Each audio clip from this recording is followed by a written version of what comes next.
এয়া আমি এতিয়া টিফিনখন ঘৰত আছোঁ এয়া চাহ বাকি লৈছোঁ খাবলৈ এয়া বিস্কুট থৈ আৰু মই পিছে বিস্কুট নাখাওঁহে মই এই বাতিহে খাওঁ আৰু মানে কি দেখিছে নহয় এয়া পিঠাগুড়ি খোলা পিঠাগুড়ি আৰু কঁঠালৰ ফুটা আজি বতৰটো অলপ ঠাণ্ডা মানে বতাহ মাৰি আছে খাই ভাল লাগিব সেইকাৰণে মই ইয়াকে লৈছোঁ আৰু সিহঁতি আকৌ বিস্কুটে মিঠৈয়ে খাব চাহ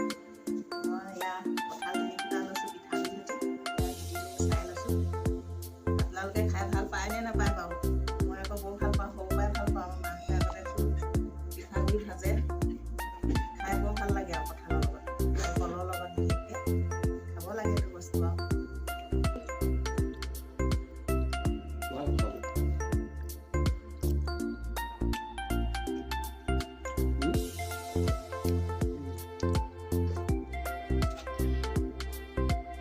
চাহত চেনি নহ'লেও হৈ যায় কঁঠালৰ সোৱাদটো ইমানেই বেছি নহয় চাহত চেনি